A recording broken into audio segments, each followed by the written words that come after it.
Alors, bonjour tout le monde et bienvenue à ce réseau des femmes, le 5e réseau de l'histoire de la FAE. En fait, ce réseau est en lien avec tous les réseaux précédents. Faire en sorte que les femmes qui œuvrent dans l'enseignement soient respectées, que leur professionnalisme soit reconnu et qu'elles aient un mot à dire au sein de leur école comme au sein de leur fédération. Je suis assise à côté de deux pionnières, Mme Régine Laurent et Mme Lorraine Pagé. Mme Pagé a été enseignante, présidente de l'Alliance, mais la première femme à la tête d'une centrale syndicale au Québec. Madame Laurent a été infirmière, membre du comité exécutif de la FIC et elle est la première femme de race noire à occuper la présidence d'un important syndicat. Je pense que ça se souligne aussi. Comme femme, on se reconnaît dans les luttes qu'on a menées puis le chemin qu'on a parcouru.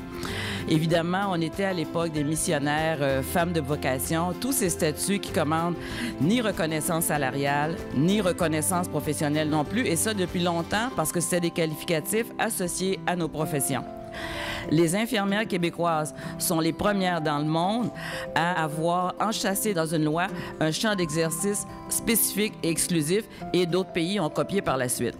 Cependant, encore aujourd'hui, il faut faire le constat que les professions d'infirmières auxiliaires, etc. sont toujours associées aux femmes parce que selon les stéréotypes toujours présents et bien ancrés malheureusement, le fait de prendre soin de l'autre est un geste que l'on associe habituellement au travail des femmes.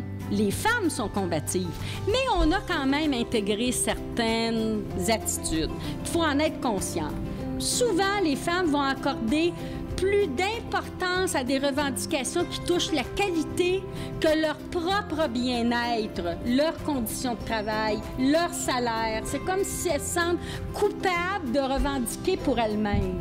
Je pense qu'il faut mettre l'analyse féministe au service de l'avancement de la profession. Débusquer les préjugés qui viennent fonder des attitudes, des modes de gestion, les offres patronales. On est une femme, on le vit dans une certaine réalité. Il faut être capable de se l'approprier pour parler de notre profession et pour exercer notre militance. Quelle que soit notre appartenance, nous avons des problèmes à vivre au quotidien. Parfois, même avec d'autres femmes ou contre d'autres femmes.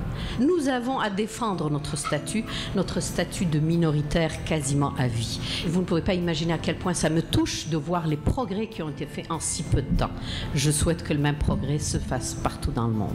Ce que vous avez appris ce matin, pour moi, ça me fait comprendre qui je suis, d'où je viens, pourquoi je suis comme ça.